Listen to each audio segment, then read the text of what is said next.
worst thing is that you can have training but no discipline, and I think that must be a part of it. And then set the sail by leading. Don't just do what I say, but do as I do, and I should basically do it from a good example of leadership. Okay. I just want to say I see both of you, and you both are in good shape. All right, we are going to take a break and give our candidates a chance to get up and stretch or rejoice tonight, where we're having the Democratic candidate debate with Major Philip Anderson and Mr. Arnie Fisher for Greenwood County Sheriff, and the voting election will be held tomorrow, and to find out who's going to go on in the November elections. And what we're going to do right now, we're going to take a short break, and when I say a break, we're going to let each candidate tell you about themselves and their families, and if you'll take about 2 minutes each to do that, I'll appreciate it. We're going to start with Mr. Arnie Fisher. Mr. Fisher, tell our listening audience about yourself, your family, and your history and background. Okay, well, I'm Arnie Fisher. I'm a native of Greenwood. I grew up here. My parents were educators here. I graduated from Greenwood High School, and at age 18, I joined the Navy and became a military police officer. By the time I was 24, I was already in the supervisory role in the Navy and had been so since retired in 2012. I live here with my 3 children, and they attend school in School District 50 here in Greenwood. I have extensive law enforcement experience, as I said before. I've worked with almost every federal branch in law enforcement, and I want to be your next sheriff here in Greenwood. Major Anderson. Yeah, I'm Philip Anderson, native of Greenwood County. All my life, educated here in Greenwood. Military. I went into the military after high school and military police for 8 years. I worked in investigation in the military. Came out of the military and worked with the Department of Correction for about 2 years. Leaving the Department of Correction, I went to work with South Carolina Highway Patrol, where I was stationed in Aiken County. And from there, Sheriff Sam Riley recruited me, and I became a Greenwood deputy, where I came into community policing. From community policing, I became an investigator. I've investigated juvenile crime in Greenwood for about 10 years. And after investigating juvenile crime, I was changed from investigating juvenile crime to investigating criminal sexual conduct cases. And from there, I was promoted to a lieutenant in the investigation department. And I was later promoted to a frontline captain to command the shift on the road deputies. And from there, I was selected as a major in the administration, where I supervised over 55 people daily, and in average of about better than 200 inmates daily, where I was responsible for composing budgets and presenting it to the county council and what have you. So I have extensive law enforcement experience. Love Greenwood County. I'm fair, I'm ethical, and love my family, 1 grandson and wife, Sandra. Thank you, both of you. For Mr. Fisher. Yes. We all know about the state of South Carolina and its domestic violence ranking in the nation. What do you think, starting here in Greenwood, can we as a group, citizens, church, and law enforcement do to create a change in the atmosphere to begin a turnaround? And and that is a great question, and it's something that I think about a lot, because of the statistics are so high. This was what I think that we should do. I think that we should make it mandatory when people have domestic violence issues and they're incarcerated, and when they come out, they have to be educated and pay for their own schools and go to schools and things like that. The problem we're having is people are being incarcerated for domestic violence, and they're getting out, and they're not being taught anything. So they're getting out and repeating the same behavior, and then they're incarcerated again, and no one's learning anything. It's just getting repetitive. It's getting repetitive. We have to educate them, but taxpayers shouldn't have to pay for it. We should make the individual have to pay for it. So what we should do is start getting with our county council leaders and our citywide leaders, and we need to start voting in some kind of legislation to make it mandatory when you have a domestic violence a case or you've been convicted of it, you have to go through classes. Mr. Anderson? I believe that that's a community problem, and how we allow it to occur without making it known that this is serious consequences.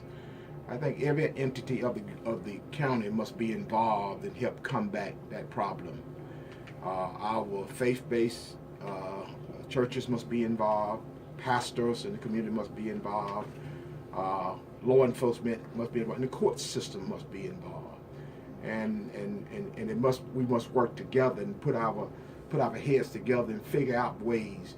Just incarcerating people don't solve that problem. Sometimes people come out worse than they went in because they had time to think about it. But I think that it's how we work through these things and try to find solutions of being able to combat that type problem and make the community safe and what have you. I've seen men shoot and kill their families in front of the police department, sitting at the police department protection. So that's not what it is. I mean, it's other entities that must be involved as well. All right. Mr. Fisher, do you consider yourself to be proactive or reactive when it comes to solving problems? And give us one example. I'm very proactive when it comes to solving problems. The thing is, me being in the military for 20 years, you can't be anything but. You have to foresee problems before they become issues. I'll give you one example of that. That one example was the domestic violence thing, going ahead and making people have to go through classes. But we've already had an active shooter here, and we're only doing active shooter training once a year. We need to do more of that and be more proactive. Another thing is we have no Hispanic officers or no one who speaks Spanish at the sheriff's office. We're asking for a lawsuit.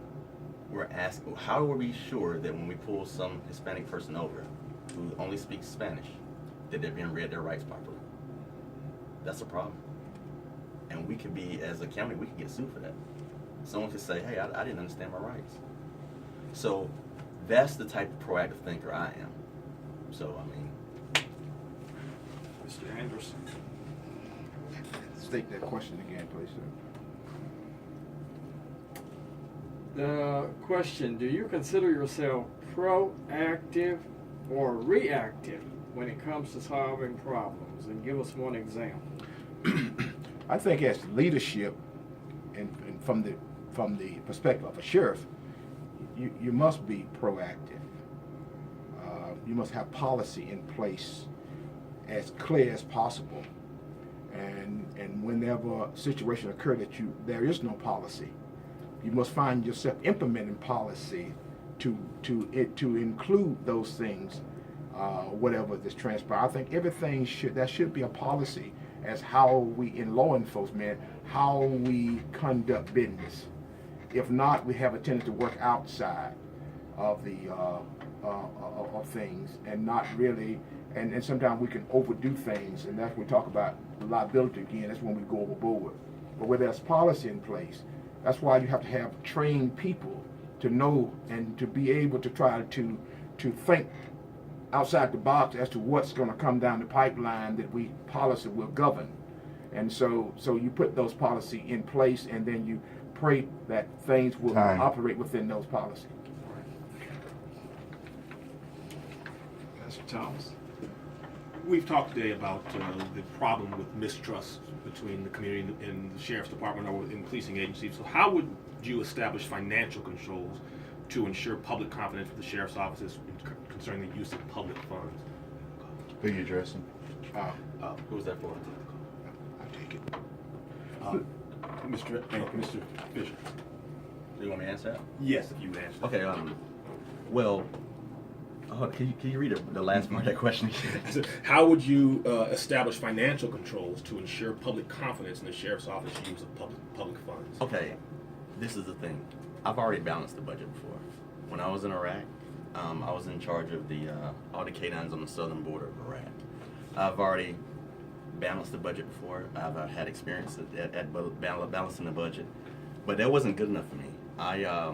When I resigned from Lander, I went back to school for business. I'm in 2 accounting classes right now as we speak. I wanted to make sure that I had the tools necessary in order to, even though I've still already balanced the budget, I was wanting to make sure because I wanted to make sure these are taxpayers' dollars. The average income in household income in Greenwood is $28,000. That's the average household income in Greenwood. We don't have money to waste right now. We don't have money to throw away. We have everything we do, we have to make sure that it's cost effective, and we have to make sure the books are in order. We can't operate anymore where we are throwing away resources and throwing away funds and money and everything. We have to be a sheriff's office that operates sufficiently on what the funds that we have and not waste them. So that's why I took it upon myself to go back to school. Major Anderson. Well, I worked through budgets. That's part of my job. What I just retired from was managing administration, dealing with budget. One of the things, basically, you have to have, when you're dealing with budget, you have to have people in place who supervise and oversee and make sure that that there's a channel in which how money is being used and who oversees it, what have you. And then there must be a check and balance constantly as to deal with money when it comes to budgeting and what have you. Now, let me just say that the federal government has plenty of resources and money, but when it comes to a little local entity like Greenwood County, you're limited to money. That means that you're going to have to stretch and you're going to have to have better supervision. Now, if I broaden my mind to think that, Lord, I have a big budget here and I can utilize this money basically from a wide perspective, sometimes I may not govern it as well, but when you come down to a local entity like Greenwood, you're going to have good supervision, and basically you're going to have to balance it quick and in a hurry and repeatedly in order to keep a good balance on the budget. Time. Rebuttal, Mr. Fisher. No, I don't have a rebuttal. Policing agencies and their interactions with the growing segment of our population who are suffering with mental illness has been a national topic of concern. As a sheriff of Greenwood County, what type of training protocols would you put in place to ensure public safety of those citizens with mental illness when they're having interactions with officers in the field? I've experienced this in being major over the detention center. Many times we have people with mental illness that there is no institution that is ready to house them. And many times there's papers issued through very entities of the community that pick these people up and put them into jail. And the jail was the only place that could house the individual because there wasn't any other institution for treatment. And that became a problem because after a while you can't hold them for so long, and after then you have to turn them loose. They go back to the road again. There must be policy in place and government and funds available to deal with the seriousness of mental illness, and this is a problem in our nation, and it have not been addressed properly. Jail is not the issue to deal with mental illness, and so often that is what house our mental illness people today, and what have you. So what I would do, I'd be a strong advocate along and trying to ask other entities of the Greenwood to come together and deal with the county council and all, and see if we can come up with avenues and ways that we could address mental illness and have treatment that temporarily until we can get a permanent solution to the problem that would address these problems in the community. Mr. Fisher, how would you deal with the problem of mental illness in our community as it relates to interactions with people that have mental illness problems? This is a problem that stemmed from the 80s when Ronald Reagan was in office. The mental health budget was just cut, and we didn't understand the totality of what was going to happen because of it. A lot of people went out. Every time you hear about an active shooter, you hear about depression or you hear about mental illness, and it is very prevalent that, and people who've been incarcerated, it's very prevalent that most of them have a mental illness, and it's one of those things where we have to start training deputies, going to places where they have mental illness training, and have that training for the deputies so that they don't get themselves in a situation where they get hurt. It was just an instance in Greenville where a mentally ill person was tased. That goes in with training. If we get up on the training and we get with institutes that know about mental illness and we train the deputies with that, then that can alleviate that problem as well. It's not going to alleviate the whole problem. It's still going to be an issue, but it's kind of been sent to law enforcement to deal with this problem. Look, can I rebuttal that moment? I don't ask that deputies get involved with mental health unless they become violent. There should be other entities basically to deal with mental illness persons that would be able to address those issues. Deputies are the last resort when it comes to mental illness individuals, and many times this become priorities. Deputies involved, and deputies are not going to use. They're going to use as much restraint as they possibly can. Other persons who are trained in mental health, the police are not trained in mental health. We out there to combat crime, and we are not going to be as patient with mental health as persons who are trained in them. And that should be those entities in place to deal with those problems. And so I do not recommend that deputies deal with mental illness. There's other entities that do that, and I think that's been the problem that we've experienced in our communities. Can I rebuttal that for a second? I'm not saying that deputies should go out and deal with mental illness. I'm saying when they come in contact with people who are mentally ill. I think my opponent didn't understand what I was saying exactly there. Okay, Mr. Fisher, if elected, what would be your priority within the first 100 days? The first 100 days is I'm going to go in and I'm going to look at all the policies and make sure they're up to date. I think it's probably a lot of policies that aren't, and that's why the sheriff's office is working and going at the rate it's going right now. We have to go in and look through all the policies. It's going to be, and then we have to have an audit. I mean, I'm not going to sit here and say in the first 90 days we want to have this big turnover and everything, because I don't know what I'm going to get when I get in office. I don't know what the situation is there. I don't know what the financial situation is there. I don't know what the training situation is there. So I can't give you just a answer that, hey, but what I'm going to do is I'm going to go through all those policies, update those policies, make sure we're meeting the standards we need to be meeting, make sure our training is up to date, make sure the training standards, and if those standards aren't where they should be, we have to put things in place to get those training standards where they need to be. Major Anderson, after hearing Mr. Fisher, what would you do different if you are elected? What would be your priority within the first 100 days? Perhaps it's dealing with personnel, getting the right personnel in place, and making sure that we are having the right trained mind individual to carry out the policies basically that I'm planning to implement for the sheriff's department. Train, and then I want to bring in and meet with all of the other entities of the community that are going to have a significant impact on the sheriff's department. One of the things that I've learned in law enforcement, you can't do it by yourself. And one of the biggest problems with law enforcement in this country, people think because we're elected and we're a sheriff that we can do it by ourselves. We need to listen to the community. And I want to bring these different entities together and sit down and let us put our heads together and listen. I want to listen to the community. And then basically I want to begin to see what policy in place that will that not addressing some of the concerns, and then work from there. All right, thank you. We're going to open up the lines now. you can call us up at 953-2335. That's 953-2335. If you have any questions for our candidates here this afternoon. Go ahead, you caller, you're on the air.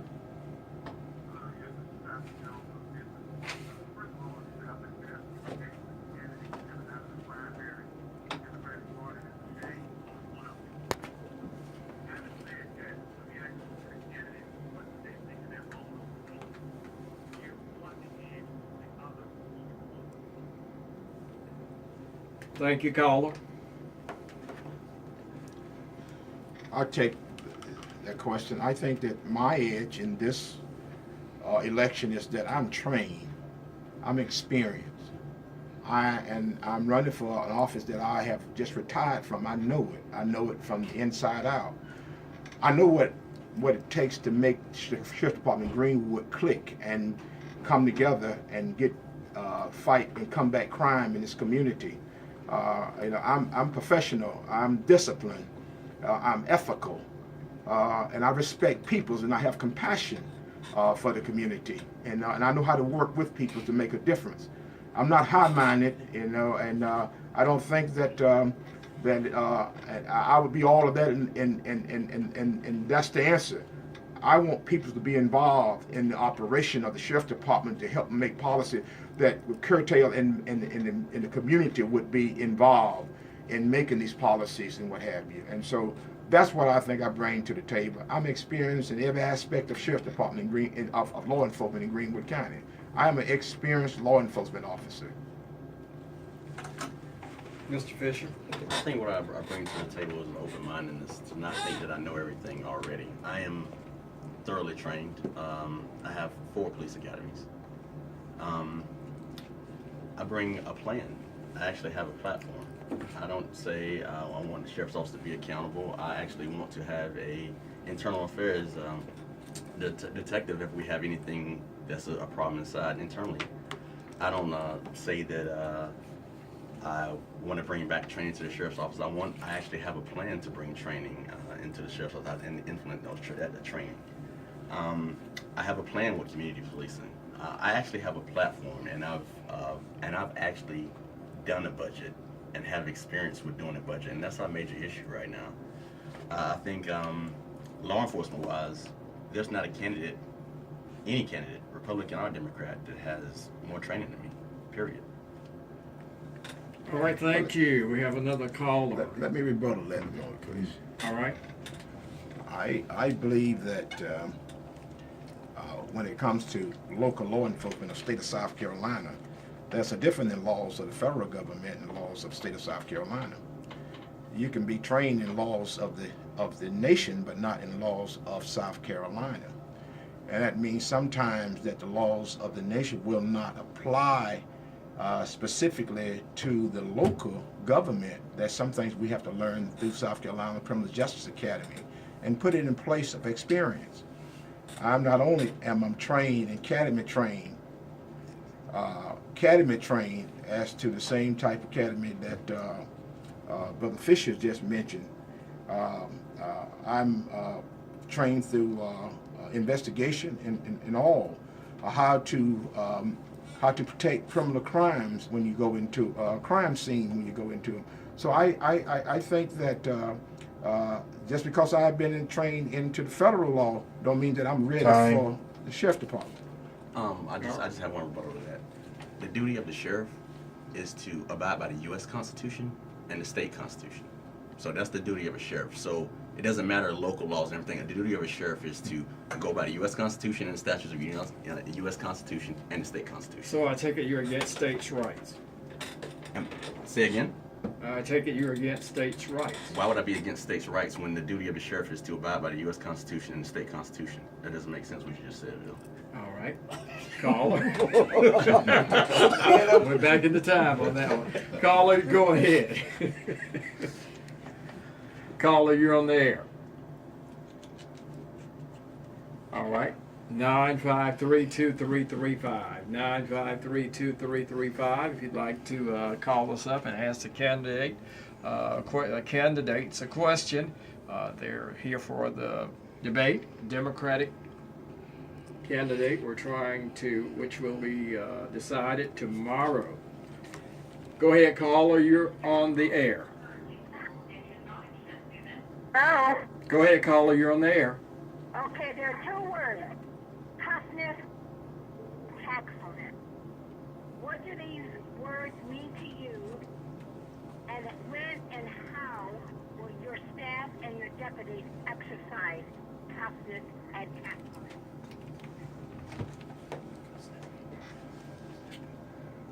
Did you hear I didn't hear that clearly. it? Repeat your question, caller.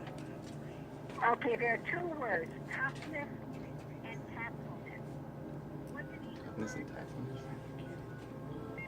And how will you and your staff of deputies exercise toughness and tactfulness? Is your question how we exercise toughness and tactfulness?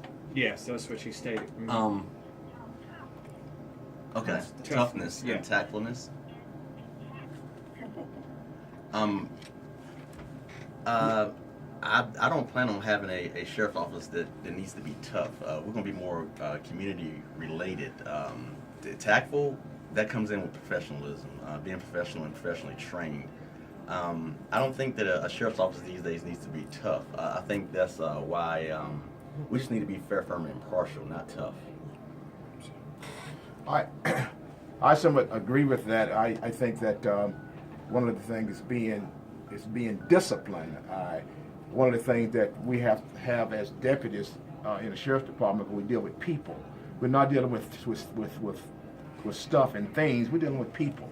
That means we have to be tactful with people, and then there must be a certain amount of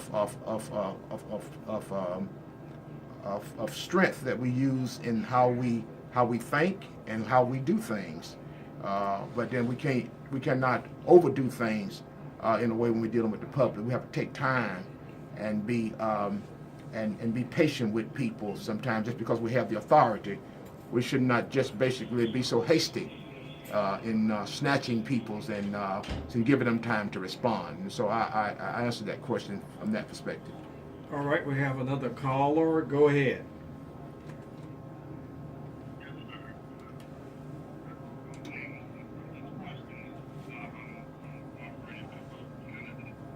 In the U.S. over the last several years, there have been mass shootings, and of course the one that just happened in L.A. not too long ago. And then the president's initiative to try and curtail some of the violence back in doing some form of gun control. Of course, the NRA has a stance on that. Greenwood is not immune from some of these things happening in this county. What is, I'd like to know the candidate's stance on what is your position on gun carrying in South Carolina has somewhat opened the floodgates to gun permits to anybody that can pretty much hold a gun. I'm sure you being officers, this is kind of like the Wild Wild West. What is your position on everyone and on carrying guns, on the situation of automatic weapons being owned by civilian populations and in South Carolina, and what will your position be for Greenwood County? Well, I think that when it comes to the law being passed that an individual can carry a gun, there's nothing we can do but enforce the law. We don't make it; we have to enforce it. From my perspective, what I think that basically we have to make sure that these persons who have these permits has some training and some discipline in handling guns. That's the only thing as a sheriff that I can really basically voice some concerns about and make sure there's training places for these individuals to get training and pray that would help the community for safety-wise. But once the law has been passed by the government body, then there's nothing else that we can do but enforce what the governing body put intact. I have to agree with a little bit what my competitor said here. As a sheriff, you're bound by the Constitution. You have to enforce the Constitution, and that's a constitutional right that citizens have the right to bear arms. I think that would be a better question for someone who has an actual vote, who can actually vote on something, a senator or a congressperson that could vote on that. As a sheriff, we're a political position, but we don't have a vote on something that of that magnitude or anything or any vote at all. 953-2335. We're going to be here till 3:15. We got opportunity to take another call or two. 953-2335. Go ahead, caller.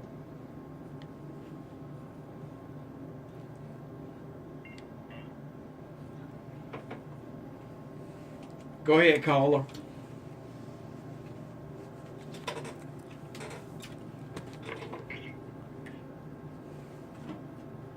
How can he justify his experience of running for sheriff when he's worked in law enforcement? Sheriff Davis hired him, sent him to the academy. He came back, did his field training, he quit. He also went to Lander, worked at Lander for a while, and quit. There's a certain amount of trust here, involved in law enforcement, and the people in the community need to be made aware of this. Thank you. Was that a question for me? Okay. Was that a question for me? Either one. I think the question asked, I think he asked the question, I think that question was for you because it pertained strictly to you working at the sheriff's department and Lander, and then basically he said, how could you justify your experience when basically you was only at the sheriff's department for a year and went to Lander for less than 6 months and you were not there? Well, that's not true. So I was in Atlanta for 6 months, Okay. but I was at the sheriff's office for a year, and the reason I left the sheriff's office was because I didn't like what I saw training-wise at the sheriff's office, and I didn't want to be a part of that, and that's why I resigned. I went to Lander, and I worked at Lander for about a year, and in that year, my father passed. So I resigned from Lander to help my family more and go back to school, because that's when I decided I was going to run for sheriff, and I knew I couldn't have a state job and run for sheriff. So I went back to school and to pursue my business degree.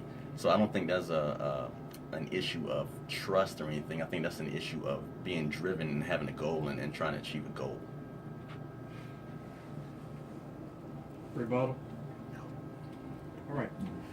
Well, we're almost coming up. We can take one more call at 953-2335. That's 953-2335. If you'd like to call in, ask a question of one of these two candidates who could be our next sheriff of Greenwood County.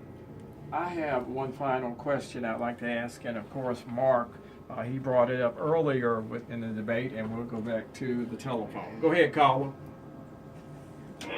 Hello, Justin.